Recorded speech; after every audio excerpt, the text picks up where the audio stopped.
ఈ కేసులో ఎంతమంది నేరస్తులున్నారో పోలీస్ ఆఫీసర్స్ అవ్వచ్చు, ఇన్వెస్టిగేషన్ ఆఫీసర్స్ అవ్వచ్చు, అలాగే రాజకీయ నాయకులున్నారు, వార్డెన్ ఉంది. తర్వాత చాలామంది ఆడపిల్లలు కూడా ఉన్నారు ఈ కేసులో. వాళ్ళని వాళ్ళే నేరస్తులైతే నేరస్తుల్ని సాక్షులుగా చూపించటం జరిగింది. అలా చూపించి సిబిఐ చేతులెత్తేయటం అంటే ఇదే ప్రపంచంలో మొట్టమొదటి కేసు కూడా అయ్యుండొచ్చు. ఎందుకంటే మేము ఎన్నో విధాలుగా చెప్పాం వాళ్ళ పేర్లతో సహా. ఇప్పటికి కూడా చెప్తున్నాను.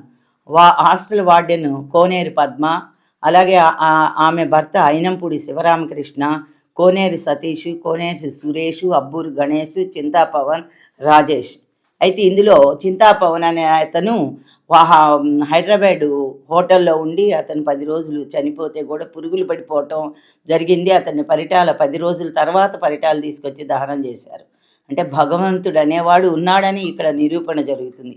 అలాగే ఆడపిల్లలైన కవిత, సౌమ్య, ప్రీతి వీళ్ళందరూ నేరస్తులే. కానీ 10, 11 నుంచి 5 లోపల జరిగినటువంటి నేరానికి సంబంధించి ఏ దాఖలాలు లేవు. కానీ 5 నుంచి జరిగినటువంటివి వాళ్ళు చెప్పటం, వీళ్ళు వినటం, వీళ్ళే రాసుకోవటం జరిగింది. అసలు ప్రప్రథమైనటువంటి ఎఫ్ఐఆర్లో ఏం రాస్తారండి? అక్కడ సీన్ ఆఫ్ ఎఫెన్స్ లేదు. అలాగే మొత్తం కడిగేసి తుడిచేశారు. అది అందరికీ తెలుసు. సీన్ ఆఫ్ ఎఫెన్స్ లేదు. మేము వెళ్ళేటప్పటికే మొత్తం కడిగేయటం జరిగింది. అక్కడ సీన్ ఆఫ్ ఎఫెన్స్ లేకుండా ప్రజలందరూ తిరగటం కూడా జరిగింది. ఈ 2 సాక్ష్యాలు తెలుసు కదండి. అసలు సాక్ష్యాలు లేవు, ఆధారాలు లేవు. అంటే ఆధారమే వార్డెన్కి నేను నా పాపను అప్పచెప్పి వచ్చాను. మరి వార్డెన్ విచారిస్తే అరెస్ట్ చేసి రిమాండ్లో పెట్టి చెయ్యాలి. కానీ సిబి ఆనంద్ ఏం చెప్పాడు ఆ రోజు? వారం రోజుల్లో నేరస్తులను పట్టుకుంటాను, నా పాప ఎలాంటిదో అలాంటిదే ఈ పాప కూడా, ఈ పాప కేసులో ఉన్నటువంటి నేరస్తులను వారం రోజుల్లో చూపిస్తానని టీవీల్లో కూడా స్క్రోల్ వేశారు.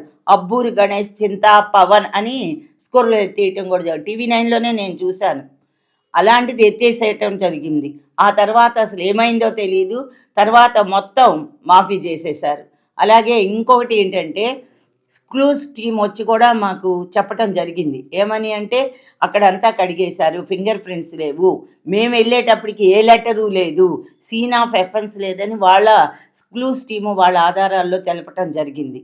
అయితే ఇంకొక విషయం ఏంటంటే పాప బాడీని మాకు అప్పచెప్పిన తర్వాత కింద కూర్చొని జరిగింది ఎక్కడండి? ఫస్ట్ ఫ్లోర్లో జరిగింది. కింద కూర్చొని కింద మా వారి కొలిగ్ అయినటువంటి ఆయన చూడటానికి వస్తే ఆయన్ని పట్టుకొని కూర్చోబెట్టి రెవెన్యూ వాళ్ళని బెదిరించి అక్కడ పంచనామా, బాడీ లేకుండా పంచనామా రాయించారు. ఆ విషయం కూడా రెవెన్యూ డిపార్ట్మెంట్ ఇన్వెస్టిగేషన్ ఆఫీసర్స్ అయిన సిబిఐ వాళ్ళకు కూడా తెలియజేశారు. మరి ఆ కోణం ద్వారా నేరస్తుల్ని పట్టుకోవాలి కదండి. వాళ్ళకి చేత కాలేదా సిబిఐ వాళ్ళకి? తర్వాత పాప సిట్ వేసింది. ఇది నేను మహిళా సెషన్స్ కోర్టులో తెలియజేయటం జరిగింది. నా పాప కేసులో ఉన్నటువంటి నేరస్తులు వీళ్ళు, సత్యంబాబు కాదు, కావాలంటే రిటర్న్గా కూడా రాసిస్తానని చెప్పాను. అయినా ఆవిడ నా మొర ఆలకించలేదు. సత్యంబాబుకి యావజ్జీవిత ఖైదీగా విధించటం జరిగింది. 8 సంవత్సరాల తర్వాత మళ్ళీ వాళ్ళు హైకోర్టులో దాఖలు చేయటం జరిగింది. నాగార్జున రెడ్డి గారి ఆధ్వర్యంలో చీఫ్ జస్టిస్ నాగార్జున రెడ్డి గారి ఆధ్వర్యంలో అతన్ని విడుదల చేశారు. అయితే నాగార్జున రెడ్డి గారు తన రిపోర్ట్లో ఏం రాస్తారు? కావాలంటే ఇప్పటికీ ఉంది మా దగ్గర ఆ రిపోర్టు. సరైన ప్రాపర్ ఇన్వెస్టిగేషన్ జరగలేదు, ఇన్వెస్టిగేటర్ అయినటువంటి ఆఫీసర్ మీద ఫలానా జీవో ప్రకారంగా వాళ్ళ మీద యాక్షన్ తీసుకోమని చెప్పి హైకోర్టుకి తెలియజేయటం కూడా జరిగింది. అప్పుడు ప్రభుత్వం సిట్టుని వేయటం జరిగింది. సిట్టుని వేస్తే సిట్టు కూడా నానా రకాలుగా ఇచ్చేసి చివరాఖరికి పాప ప్రాపర్టీని స్పాయిల్ చేశారని చెప్పి సుబ్బారెడ్డి, పద్మ, కుమార్ అనే ముగ్గురిని కూడా అరెస్ట్ చేయటం జరిగింది. తర్వాత వాళ్ళ బెయిల్ మీద కూడా రావటం జరిగింది. ఈ ఆధారాలు చాలు కదండి. ఈ ఆధారాల ద్వారా అయినా సరే ఎవరు చేయమన్నారు, ఎవరు స్పాయిల్ చేయమన్నారు, ఎందుకు చేశారు, ఎందుకు చేయాల్సి వచ్చింది అని చెప్పి క్వశ్చన్ చేయాల్సిన ఇన్వెస్టిగేషన్ ఆఫీసర్స్కి తెలియదా అండి? ఇదే సిబిఐ చేసేటటువంటి ఇన్వెస్టిగేషన్. అంతేకాకుండా మా పాప ఏజ్ 17 సంవత్సరాలు ఆ రోజు నాటికి, కానీ 19 సంవత్సరాలు అని చెప్పి ఎఫ్ఐఆర్లో రాయటం జరిగింది. మేము అక్కడికి తెలంగాణ హైకోర్టులో కూడా పాప బర్త్డే డేట్ ఆఫ్ బర్త్ సర్టిఫికెట్ని కూడా ప్రొడ్యూస్ చేసాం.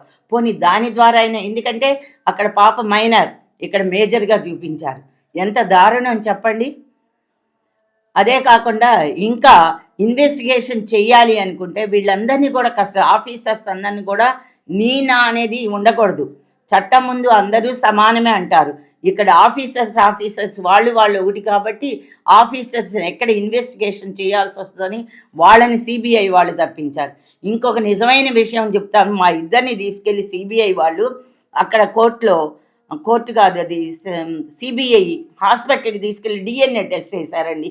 13 సంవత్సరాల తర్వాత మా ఇద్దరిని డీఎన్ఏ టెస్ట్ చేస్తారా? నేను అక్కడికి క్వెషన్ చేశాను. ఎందుకు చేస్తారండి? మా పాపే కదా డీఎన్ఏ టెస్ట్. అమ్మ కాదమ్మా మాకు కావాలి అని చెప్పారు. అంత నిజాయితీ పరులండి వాళ్ళు. తర్వాత పాప ప్రాపర్టీస్‌ని 2018లో సత్యంబాబుని వదిలేసిన తర్వాత కేసును టేకప్ చేశారు. డిసెంబర్ 27 2018లో టేకప్ చేసి 2019 డిసెంబర్ 14న మాకు కొన్ని అనుమానాలు ఉన్నాయేమో అవి నివృత్తి చేసుకోవాలంటే రీపోస్ట్ మార్టం. ఎప్పుడండి 13 సంవత్సరాల తర్వాత రీపోస్ట్ మార్టం చేస్తారా? ప్రపంచంలో ఏ ఒక్కరైనా అట్లా చేశారండి? మా పాప కేసులోనే ఎందుకు జరగాల్సి వచ్చింది అలాగా? ఎవరున్నారు దాని వెనకండి? రీపోస్ట్ మార్టం చేసి 10 రోజుల్లో ఇస్తానని సిబిఐ ఆఫీసర్ స్వామి గారు చెప్పారండి. 10 రోజులపై 7 సంవత్సరాలు ఇంతవరకు కూడా మాకు ప్రాపర్టీస్ ఇవ్వలేదు. మేము వెళ్ళి ఎన్నిసార్లు సిబిఐ కోర్టుకి మేము వెళ్ళలేదండి. వాళ్ళే తెచ్చి వాళ్ళంటే అక్కడ ఆయన public prosecutor CBI public prosecutor ఏం చెబుతాడండి, మీరు పిటిషన్ వేసుకోండి లేదా మీరే తీసుకెళ్ళండి. పాప ప్రాపర్టీని ఎక్కడ ఉంచారండి? కోర్టులో ఉంచుతారు ఎవరన్నా? కోర్టులో ఉంచి మీరే తీసుకెళ్ళండి అని చెప్తాడు ఆయన. నేను రిక్వెస్ట్ చేస్తే మేమిద్దరం వెళ్ళి మొన్న 18వ తారీఖు రిక్వెస్ట్ చేస్తే ఆమె చాలా స్పందించటం జరిగింది. ఆమె ఏం చెప్పిందండి, మేము నీకు ప్రభుత్వ లాంఛనాలతో సహా పోలీసు సెక్యూరిటీ రెవెన్యూతో పంపిస్తాము రేపు 27న అని చెప్పారు. మేము మహిళా కమిషన్ని కూడా మొన్న కలవటం జరిగిందండి డిసెంబర్ 27.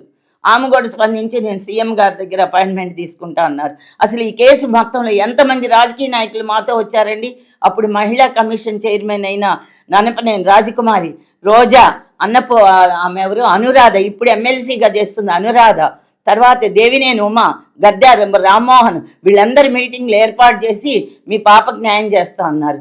అసెంబ్లీలో కూడా అపోజిషన్లో ఉన్న చంద్రబాబు నాయుడు గారు కూడా ఆయనతో రాజశేఖర రెడ్డితో ఫైట్ చేసి పాప నేరస్తులు ఎవరినో పట్టుకోవాలి అని చెప్పి ఆయన కూడా చేశారు. నేను ఈ పాపకి న్యాయం చేస్తాను అని కూడా చెప్పడం జరిగిందండి.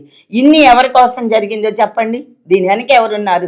చిన్న రూమ్లో జరిగిన ఇన్సిడెంట్ని ఇంత పెద్ద సిబిఐ కూడా ఫెయిల్ అవటానికి కారణం ఏంటండి? వెనక రాజకీయ నాయకులు డబ్బున్న వాళ్ళనే కదా. అంటే ఇక్కడ చట్టం దృష్టిలో అందరూ all are equals before law అన్నారు, చట్టం ముందు అందరూ సమానులు అన్నారు. కాదండి, ఇక్కడ చట్టం ముందు డబ్బున్నవాడు రాజకీయ నాయకులు మాత్రమే సమానులు. 27వ తేదీ రేపు న్యాయాన్ని, సత్యాన్ని, ధర్మాన్ని సమాధి చేస్తున్నారండి. కానీ మా ఈ పోరాటం ఆగదండి. అయితే ఆమె సిబిఐ జడ్జి గారు ఒక మాట చెప్పారు, మా ప్రొటెస్ట్ పిటిషన్ పెట్టుకోండి, మీకు గవర్నమెంట్ మేము చెప్పాం ఆర్థికంగా కూడా స్తోమత పోయిందండి, మాకు హెల్త్ ఇష్యూస్ కూడా వచ్చినాయి, మేము పోరాటం చేయలేము అని చెప్పడం జరిగింది. ఎందుకో తెలుసా అండి, అలా నేను ఎందుకు చెప్పగలిగానంటే అక్కడ ఉన్న ప్రాపర్టీస్ కానీ ఆ తర్వాత ఫోరెన్సిక్కి సంబంధించిన టెక్నికల్ ఎవిడెన్స్ అన్నీ కూడా మాఫీ చేశారండి. ఇప్పుడు మేము వెళ్ళి ఎవరిని బతుకులాడుకొని తెచ్చుకోవాలండి? అంత ఓపిక ఉందా? మా ఏజ్ అప్పుడు 40 ఏళ్ళు, ఇప్పుడు 60 ఏళ్ళు వచ్చేసినాయి. ఎట్లా ఇదవ్వగలుగుతాం చెప్పండి? అందుకే మేము ఆ మాట చెప్పడం జరిగిందండి. మేము వాళ్ళందరినీ కూడా సాక్షులందరినీ కూడా తీసుకొచ్చి వాళ్ళ ముందు పెట్టాలి, అప్పుడు కూడా ఫెయిల్ అవుతుంది. అందుకే నేను ఆమెకి చెప్పాను, మా హెల్త్ ఇష్యూ బాగోలేదండి, ఆర్థికంగా మేముంటే ఆర్థిక సహాయం ప్రభుత్వం చేస్తుందమ్మా నేను రాస్తా అన్నారు. ప్రభుత్వం చేసినా కూడా వీళ్ళందరినీ మేము తీసుకురావాలి, ఎక్కడున్నారో ఎతుక్కి తీసుకురావాలి. ఇంకో విషయం ఏంటంటే కవిత, సౌమ్యప్రీతి వీళ్ళందరూ ఎక్కడున్నారో తెలుసా? విదేశాల్లో ఉన్నారంట. ఇన్వెస్టిగేషన్ ఆఫీసర్స్ అంట వాట్సాప్లో ఫోన్లు చేసి కనుక్కున్నారంటే ఎక్కడన్నా ఉందండి ఇది? ఎక్కడన్నా న్యాయమేనా ఇది? ఎంతోమంది ఆఖరికి చంద్రబాబు నాయుడు గారు కూడా కర్నూలులో అరెస్ట్ చేసి తీసుకొచ్చి 53 రోజులు రిమాండ్లో పెట్టారండి. అంతకన్నా గొప్పవాళ్ళ వీళ్ళు. అలాగే నీలా మోడీ, మాలవ్య వాళ్ళు లండన్లో ఉంటే వాళ్ళని పట్టుకుని తీసుకొచ్చి ఇక్కడ విచారణ జరిపారు. సిగ్గు లేదండి సిబిఐకి? చెత్త సిబిఐ. ఎందుకండి? వాళ్ళు డబ్బుల కోసమా ఉద్యోగాలు చేస్తున్నారు? ప్రజల సేవ చేయటం కోసం ఏర్పాటు చేయబడిందా అండి వీళ్ళని? ఎవరికి డబ్బు ఇస్తే వాడికి దాసోహం అంటారు. ఇక్కడ ఇంకొక చిన్న విషయం కూడా నేను చెప్తానండి. తెలంగాణ సిబిఐ వాళ్ళు మా పాప ఇన్వెస్టిగేషన్ జరిగేటప్పుడు మాకు ఒక వెంకట్ అనే ద్వారా సిబిఐకి ఒక సూట్ కేసు అందించారని సమాచారం వచ్చిందండి. నేను వెంటనే సిబిఐ స్వామి గారిని అడిగా, ఏమండి మీరు సూట్ కేసు తీసుకున్నారంట, మాకు ఇన్ఫర్మేషన్ వచ్చింది వెంకట్ అనే ద్వారా. అయ్యో మేము అలాంటి వాళ్ళం కాదమ్మా అని చెప్పి 10 రోజుల్లో బైఫర్కేషన్ చేశారండి కేసుని. ఎక్కడైనా స్టేట్లు జిల్లాలు బైఫర్కేషన్ అవుతాయి, కానీ కేసులు బైఫర్కేషన్ అవుతాయని ఇదే నేను మొట్టమొదటిసారి వింటాం. ఇలాంటి పని చేశారండి ఇన్వెస్టిగేషన్స్ ఆఫీసర్. ఎందుకండి వీళ్ళు ఏం చేయటానికండి? వీళ్ళందరూ మనం ఇచ్చే డబ్బుతోటే వాళ్ళు బతుకుతున్నారండి, మనం కట్టే పన్నుల ద్వారా బతుకుతున్నారండి. అలాంటి వాళ్ళకి ప్రజలకు సేవ చేయకుండా వీళ్ళు దేనికండి? ధనవంతుల కన్నా డబ్బు పుచ్చుకొని నీతి నియమం లేకుండా అవినీతికి పాల్పడి ఇలాంటి వాళ్ళకి అన్యాయం చేస్తారండి. మేమా డబ్బు పెట్టలేము, ఎవరికి కూడా డబ్బుతో కొనుక్కోలేము మేము. అలాంటిది మాలాంటి వాళ్ళకి ఆ న్యాయం చేయకుండా ఉండటం కోసం మేము ఒకటే రిక్వెస్ట్ చేస్తున్నామండి సీఎం గారిని. పాప December 27 అయింది కాబట్టి ఆయిషా మీరా సంస్మరణ దినంగా ప్రకటించమని, రెండోది ఆమె పేరుతో ట్రస్ట్ని ఏర్పాటు చేసి ఇట్లాంటి పాపలకి ఎవరికైతే అన్యాయం జరిగిందో వాళ్ళని చదివించమని కోరుకుంటున్నామండి. అలాగే ఇంకొక రిక్వెస్ట్ కూడా అండి ఆయనకి, అంటే మా పాప గురించి మొత్తం ఆయనకి తెలుసు కాబట్టి కేసు గురించి, అందుకని ఆయనకి విజ్ఞప్తి ప్రార్థిస్తున్నాను కూడా అండి, అర్థిస్తున్నాను ఆయన్ని హైకోర్టు సిట్టింగ్ జడ్జి ద్వారా జ్యుడిషియల్ ఎంక్వైరీ చేయించమని ఈ సభాముఖంగా వేడుకుంటున్నానండి. అలాగే మహిళా కమిషన్ చైర్మన్ అయిన రాయపాటి శైలజ గారిని కూడా కోరుకుంటున్నాను, మమ్మల్ని ఆయన దగ్గరికి తీసుకెళ్ళి ఈ విన్నపం చేసుకునే విధంగా ప్రార్థించే విధంగా తీసుకెళ్ళమని కోరుకుంటున్నానండి. హిట్ టీవీ యాప్, ఇందులో short news, live news, entertainment shows, movies, digital magazines తో పాటు మీ జిల్లా వార్తలను కూడా ఫ్రీగా చూడొచ్చు. ఇంకెందుకు ఆలస్యం, వెంటనే హిట్ టీవీ యాప్ ని డౌన్లోడ్ చేసుకుని ఫ్రీగా ఎంటర్టైన్మెంట్ పొందండి. Hit TV app. Hit TV app. Please download hit TV app. Hit TV app ని ఫ్రీగా డౌన్లోడ్ చేసుకుని ఎంజాయ్ చేయండి. మీకు నచ్చిన ఎంటర్టైన్మెంట్ కోసం హిట్ టీవీ యాప్ ని ఫ్రీగా డౌన్లోడ్ చేసుకుని ఎంజాయ్ చేయండి. హిట్ టీవీ యాప్ ని డౌన్లోడ్ చేసుకుని ఆస్వాదించండి, ఆశీర్వదించండి. ఇంతమంది సెలబ్రిటీలు హిట్ టీవీ యాప్ ని డౌన్లోడ్ చేసుకోండి అని చెప్తున్నారంటే ఎంత మంచి యాప్ ఆలోచించండి. అమెరికా అమెరికా అమెరికా అమెరికాలో చదవాలనుకునే వాళ్ళకి విశ్వసనీయమైన పేరు మన శౌర్య కన్సల్టెన్సీ. UK లో 1 year masters, UK లో 1 year masters, 2 years work permit up to 5 years visa. Contact Saurya Consultancy. Contact 89851 89851.